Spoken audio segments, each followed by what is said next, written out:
Hi and welcome back to my film and TV channel. We're going to have a look at, an epic $200 million budget for this one. So what do we get? Well, we certainly get your money's worth as far as effects are concerned in a sort of animatronic sort of way, stylish sort of way, not cartoony. But we're talking Mufasa, the Lion King here. So, interesting. There's a description of it. I'll give you in a moment what they call it. 120 minutes. It's a PG rating, this one. Classed as a musical drama film directed by Barry Jenkins, who's quite a popular guy. This is the description. The film is photorealistically animated. There you go. So you're not supposed to see the drawing. I probably do. Serves as both a prequel and a sequel to The Lion King back in 2019. Of course, the remake of the classic animation. Why bother? Well, we had all that at the time, didn't we? The remake, of course, of that 1994 animated film of the same name. Tagline for this: Orphan, Outsider, King. There you go, a bit like me. Voices of Seth Rogen, Billy Eichner, Donald Glover, Beyonce Knowles Carter and John Canny reprise all their roles from the remake. And new cast members' voices include Aaron Pierre, Kelvin Harrison Jr., Tiffany Boone, Mads Mikkelsen, Thandie Newton, Lenny James, Anika Noni Rose and Blue Ivy Carter. There you go, Blue Ivy Carter, great name. The film is dedicated, of course, to James Earl Jones, who voiced Mufasa in the '94 film, and the remake died before the film's release, sadly, and whose voice is heard briefly during the opening titles. This was released in the US, check your territories, on or around December the 20th, 2024. I'm doing this review on December the 22nd, 2024. Happy Christmas and Happy New Year. We still say that in the UK. I don't know about outside of the UK, what you say. What's it about? Well, Mufasa, the Lion King, enlists Rafiki to relay the legend of Mufasa to young lion cub Kiara, daughter of Simba and Nala, with Timon and Pumbaa, of course, lending their signature shtick. Told in flashbacks, the story introduces Mufasa as an orphan cub, lost and alone until he meets a sympathetic lion, not quite at first, named Taka, the heir to a royal bloodline.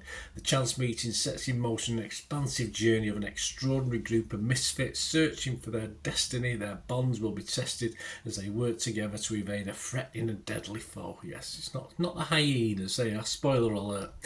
Right, yes, there is a little bit of a repetition with this, with dangers to lions as in water. Yes, we know cats don't like water, we know that. They can cope, they can swim, but they don't like it. But a little bit of repetition.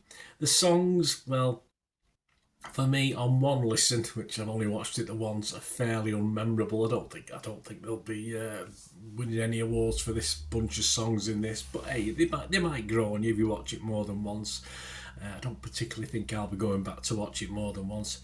It falls into the trap, of course. Big budget of being too long for me. $200 million, I suppose you have to put the hours on there, and 2 hours is probably a bare minimum for that sort of spend. But I think young and old alike will get just a little bit restless with this. I was reaching for my phone and perhaps dozing off once or twice during this 2 hour runtime.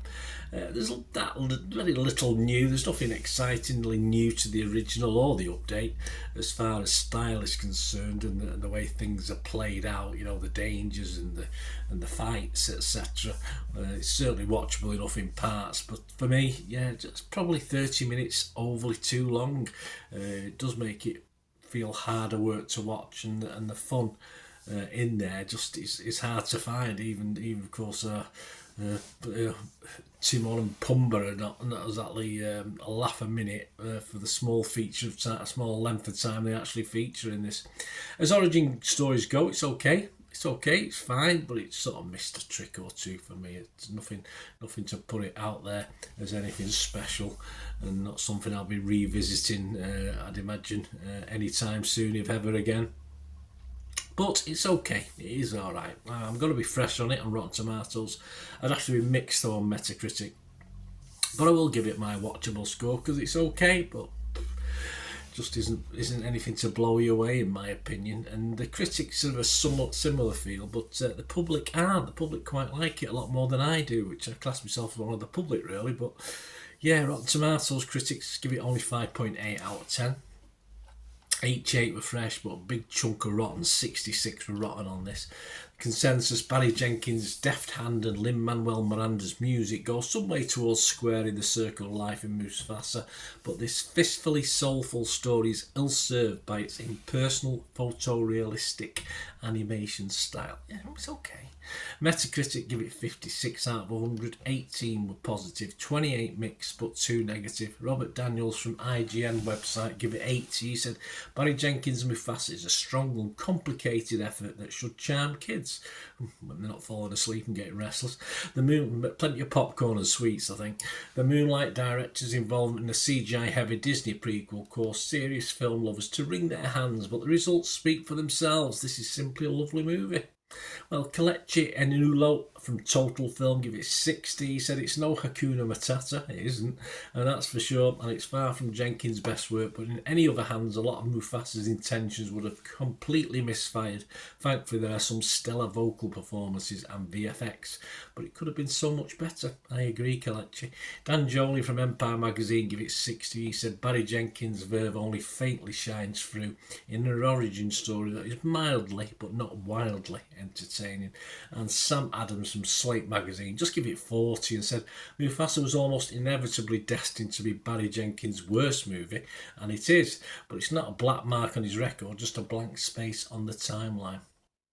So the critics, not overly, not total down on it, but not totally impressed either. But the public like it. Rotten Tomato users 4.5 out of 5. Metacritic users 4.3 out of 10. Though that sort of books the trend, but there's only a few dozen of those. But Internet Movie Database, where we always have a quick look, over 5,100 scores and reviews, and it's getting a healthy 6.7 out of 10. So there you go. Mufasa, so at least it's something to take your kids to watch. Probably a slightly more entertaining, interesting watch than perhaps Wicked might have been for some of you younger elements of your family, if you like, for Christmas. So go and have a watch. Let me know what you think, guys. Anyway, thanks for watching. Please, if you can, stay tuned for ways of helping support this channel. If you've not already done so, that is wonderful. And of course, information on all my socials and where you can contact me, etc. So thanks for watching. As I said, happy Christmas and a happy New Year. Right, a quick shout out before we go for my sponsors at the moment. Piat6505, they've got a little eBay shop. And they sell movie posters from the 1990s and 2000s, some great films, some great actors, so please check the link in the comments section below and you'll go straight to the shop. I dispatch everything between 24 and 48 hours, so if you see anything there, you want to order it, you can also mention my name. I mean, they are sponsoring me, so I do my little deal as well, so you can get 10% off. If you buy anything, just mention me, just say Bernard sent you, and they'll give you a 10% reduction on your order price. My thanks to Piat6505. If you're interested in sponsoring the channel yourselves, guys, supporting the channel by sponsorship, just let me know. My socials are on screen there, so just contact me about that and we can have a chat. Other ways to help me out, guys, if you watch the ads, if the ads on this YouTube ads, that helps in a very little way, but it all helps. It all, watch the pennies and pounds look after themselves, they say, don't they? Or the pennies or the 10p's look after themselves. But if you watch the ads or follow the links on the ads as well, that's always a nice way to support the channel. If you sort of hang on for it, I've done that. I watched other people's and followed the ads, just something I fancied, which does happen from time to time.